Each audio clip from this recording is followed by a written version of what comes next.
Have you noticed you're seeing fewer monarch butterflies over the last couple of years? I'm Julie Broughton. Some data suggests that the monarch population has declined by about 80% in the last 20 years.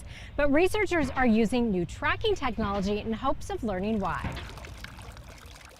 We just like to take care of the yard and the flowers, and so we love the butterflies. Marianne Steeb is at home in her garden. We do something every day out here. We have to. And she's made her garden I'm going to open up this cage for you. a home. Here's Mr. Caterpillar. A home for butterflies. It just makes you feel good when you see them flying around because they're so beautiful. She started planting butterfly-friendly plants a few years ago when she learned they were threatened. And they're amazing. And they're on the endangered list because of deforestation, pesticides, spiders, wasps.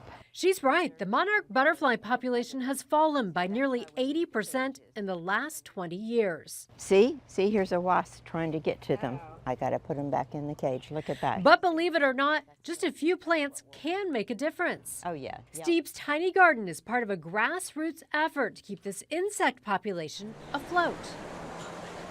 This butterfly looks super healthy. Just across town, She's putting that glue right on the back of the tag. scientists are using technology to do the rest. So it's radio telemetry and it works off of the same frequency as our phones, so Bluetooth. This exhibit at Disney's Epcot showcases the latest effort to learn more about the migrating monarch population. What our guests can see here is the leading edge of science and how we learn about insect movement. So people have been wanting to do it for a long time. It's just now gotten small enough to start using with our butterflies. So when you create a habitat like this, Dr. Zach Gizon, Disney's conservation director, explained to me that it may seem like science fiction, but these tiny transmitters, about the size of a grain of rice, can be glued to the butterflies so their movements can be tracked. we need to know what kind of habitats they're using and where they're moving to know how to protect them. While the system is limited to Disney property, it's still producing results. We have learned some interesting things. I think in terms of the tag, learning that we need to amend our methods a little bit when the humidity is a lot higher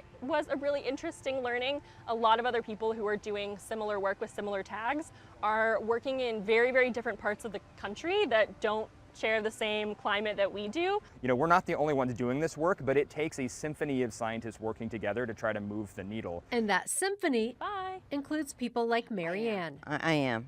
I'm optimistic. She'll play percussion, There's 4, 5. beating the drum 6. for these tiny pollinators. If everybody does a little part in it, hopefully they won't be extinct because they're part of our ecosystem, a big part. Julie Broughton, News 6.